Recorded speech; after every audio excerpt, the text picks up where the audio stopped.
La obra de Samuel Beckett es una de las capitales artísticas del siglo XX, y su recepción e influencia en la cultura mexicana ha sido notable. Si no, la obra de Beckett es un misterio envuelto en un enigma, ¿no? Ese es realmente donde no se puede trascender ni traspasar ni nada, ¿no? Ahí uno se pierde, como el último escupitajo en Murphy, por ejemplo, ¿no? Donde quiere echar las cenizas en el excusado como le había pedido, ¿no? Y se le cae en la escupidera de la cantina, ¿no?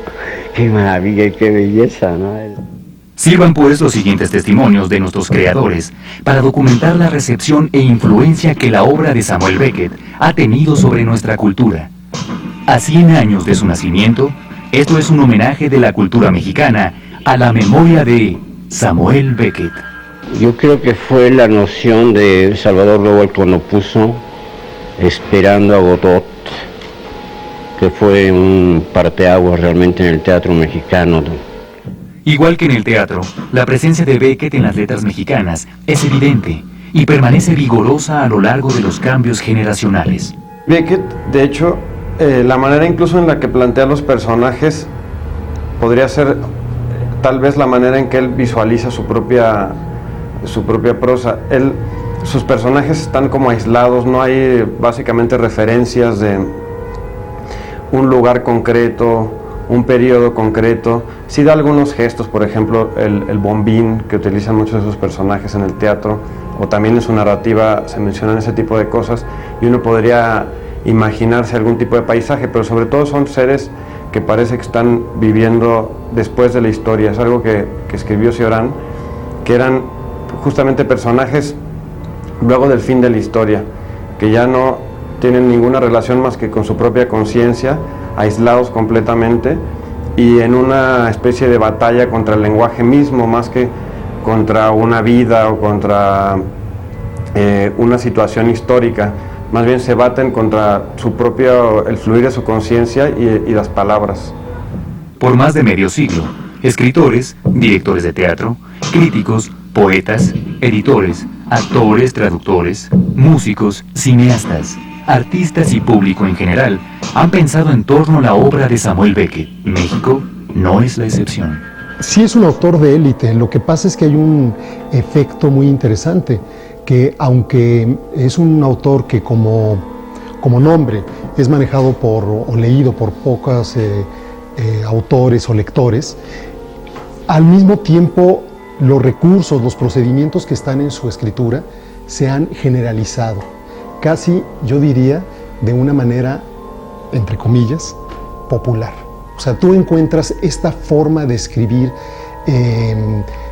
a través de un vaivén de afirmaciones y negaciones, en mayor o menor medida generalizada en la literatura en general, y diría que en particular en la poesía. Él arranca de la poesía y después salta a la narrativa y más tarde al teatro. Y no eres un políglota y que en este caso tienes un conocimiento del inglés o del francés más o menos completo, tampoco tienes muchas posibilidades de entrar a la obra de Beckett.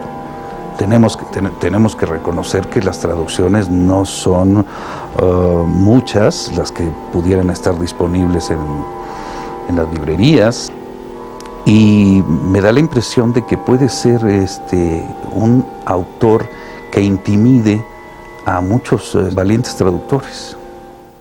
La traducción de la novela ¿Cómo es?, realizada por José Emilio Pacheco, encendió la flama que llevó a la lectura ávida de Samuel Beckett en México y lo convirtió en un escritor de rigor para nuestros creadores. José Emilio Pacheco precisamente tradujo la novela ¿Cómo es?, al español. Tuvo, yo creo que esa novela, esa traducción, una cierta influencia, un cierto ascendiente sobre la prosa narrativa hispanoamericana, digamos, posterior al boom. Pues a mí Beckett me deja varias huellas, ¿no? Una de ellas, yo creo que la más importante, es la traza del rigor. Es decir, si hay un escritor riguroso en la literatura de la segunda mitad del siglo XX, ese es Beckett, ¿no? Es decir, es uno de los escritores más rigurosos. ¿En qué sentido lo digo? En el sentido de que su obra no es una obra así monumental. Él no pretendió, como su maestro James Joyce o como su otro modelo Marcel Proust, hacer una especie de mega obra, ¿no? Una obra monumental que trate de dar el reflejo del universo o del mundo, ¿no? Como el Ulises o En busca del tiempo perdido, sino Beckett lo que hizo fueron pequeñas piezas, ¿no? A mí esa es la traza que más me dejó. La enseñanza que me dejó fue la enseñanza del minimalismo, ¿no? Con el mínimo de elementos hacer el máximo de expresión. Eso por una parte. Es de esos autores que, te digo, no puedes evitar la lectura de Beckett. Es un autor del mismo tamaño que los que tú mencionaste, que es Borges para América Latina, que es, tú dijiste Joyce, Proust para Francia. Lo interesante de Beckett, lo que le hace único, comparte con Conrad el cambio de idioma, ¿no? Entonces lo hace bastante único porque Conrad cambia de idiomas por razones, iba a decir yo, casi de técnica, como que él hubiera podido escribir en francés. Conrad manejaba idiomas y manejaba sin ningún problema uno o el otro. Beckett al revés, va a escoger como algunos santos van a buscar la pobreza.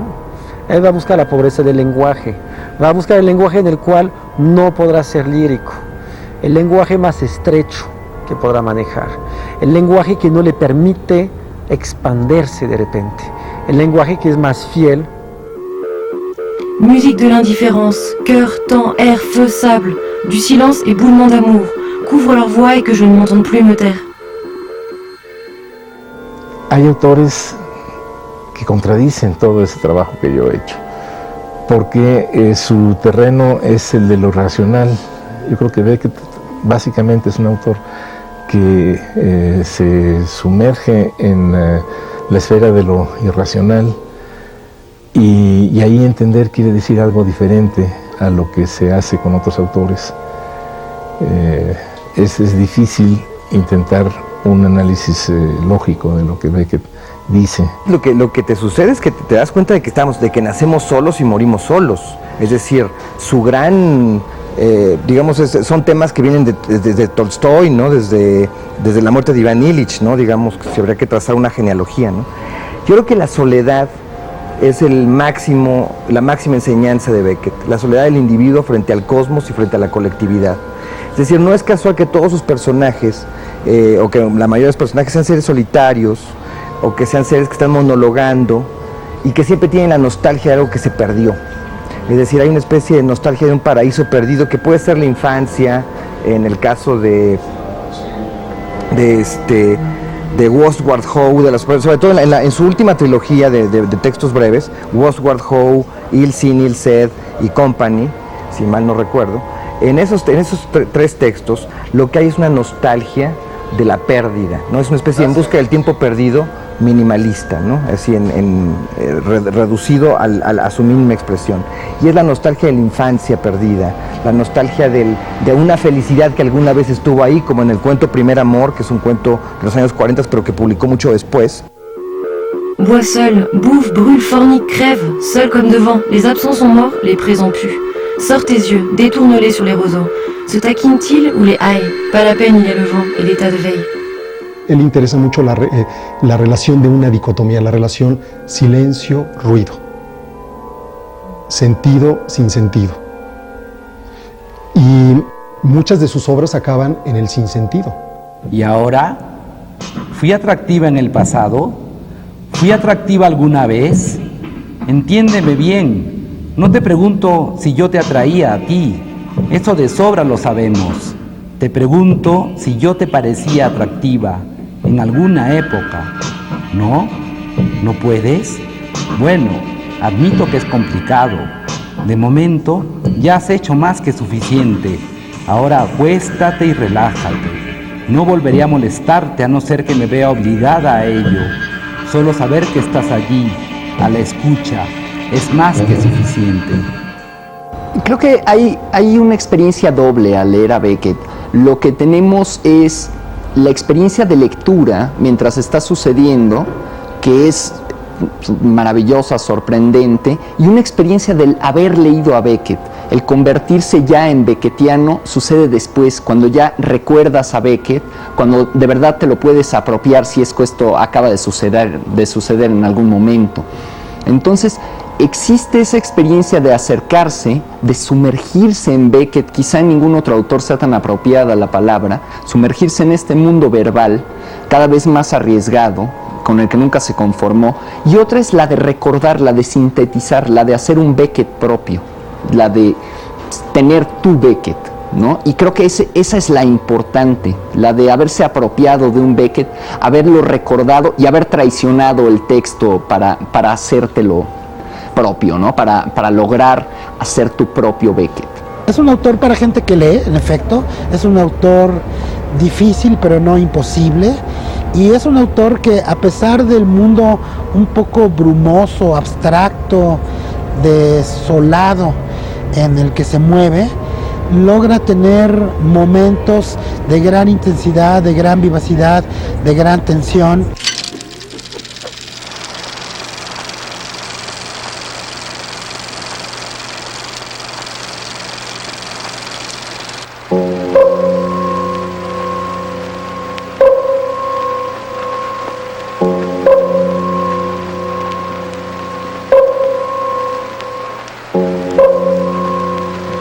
Él desarrolla su obra los 50, 60 y después, pero ahí es donde el impacto es mayor, en un universo literario en el cual hay muchas búsquedas, a veces vanas, a veces infladas, a veces inútiles, o a veces sí, con muchos logros.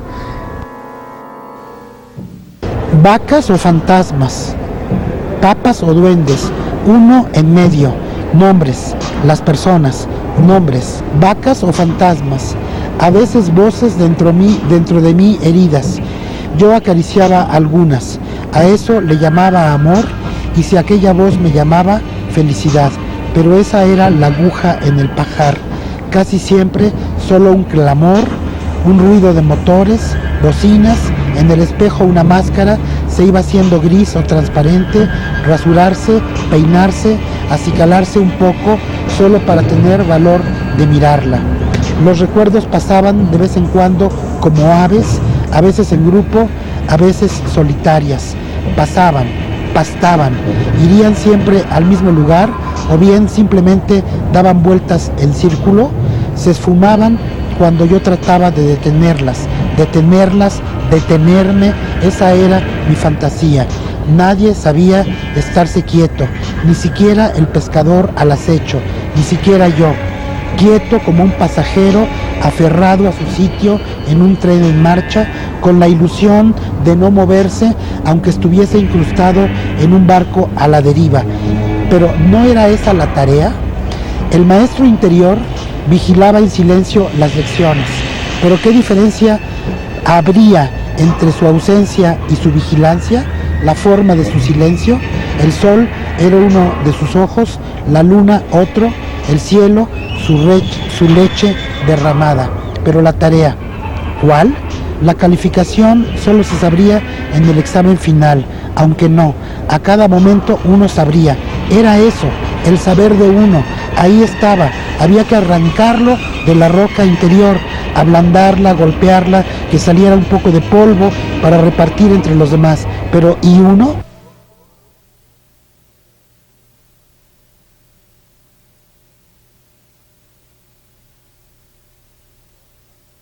Sus aportes para mí son fundamentalmente en tres planos. Uno, el moral, tal cual, es decir, una figura de escritor ajeno a todo aquello que no es estrictamente de su labor artística. Después, una visión del mundo, se podría decir desencantada, pero que a la vez es completamente risueña, porque es un poco reírse de la miseria de la condición humana. Y por otro lado, el trabajo estilístico estrictamente, que es una literatura al límite, una prosa sin ningún tipo de concesiones, que no hace ningún tipo de concesión, que se concentra en las posibilidades expresivas de la lengua y justamente que trata de extraer lo expresivo de algo lacónico, muy concentrado, y que creo que también es uno de los pocos autores que hizo textos de primera categoría y de los fundamentales de su obra en los últimos años de su vida, donde están textos que no son los más célebres, pero que probablemente sean sus aportes más radicales a la literatura contemporánea. Las palabras nos abandonan.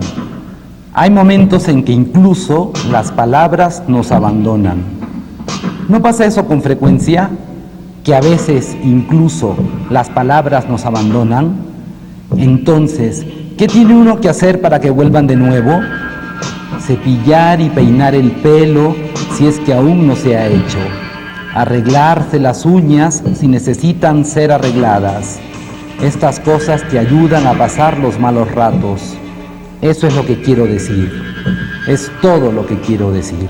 Mi relación con Beckett siguió después en la última cinta de Crack, que me gustó muchísimo. No recuerdo quién hizo el actor, pero me encantaba esa obra. Lo hice en televisión en los 60s, cuando Margarita López Portillo dirigió una cosa de radio y televisión, o de cine y televisión, cinematografía, ¿no? En uno de esos programas. También filmé otro que se llamaba Sombras, donde me acuerdo que la obra de televisión te decía que no subieras el sonido, todo en grises, ¿no? Acabo de ver ahorita en la televisión, en internet, una obra que se llama Square One o algo así, donde en QuickTime, ¿no? Ese silencio que se expresa muchísimo en las obras de ficción, en los textos mínimos también, porque no hay que olvidar esa parte también muy bella de los textos mínimos de Beckett. Su físico es extraordinario, tiene un físico un poco como de halcón, de águila, con esos ojos penetrantes, una cresta, porque el pelo lo tiene siempre como parado, una cresta, una mirada profunda, la nariz aguileña, las arrugas que tiene. Yo diría que es uno de esos rarísimos casos en donde la figura, la fisonomía, corresponde de una manera extraordinaria a la obra.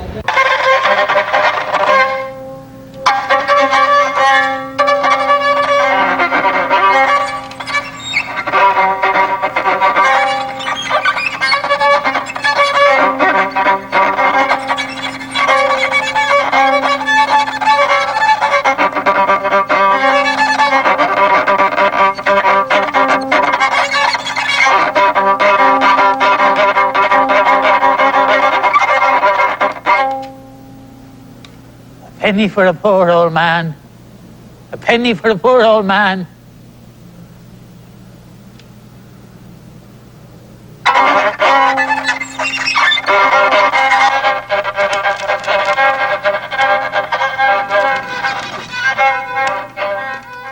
No puedo contestar.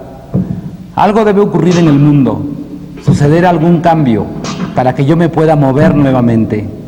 En ese caso, te obedeceré al instante, como siempre lo he hecho, respetarte y obedecerte. Por favor, ten compasión de mí. ¿No? ¿No puedes? Bueno, no te culpo. No estaría bien que yo, que no puedo moverme, te culpara a ti de que no puedo, además, hablar. Beckett de alguna manera encarna las decepciones y las frustraciones y los secretos triunfos del hombre contemporáneo. Pues clasificable en el margen, en la periferia. Beckett es lo que está vivo debajo de la piedra. Beckett es lo que fluye a pesar de los diques, y Beckett es también lo que respiramos.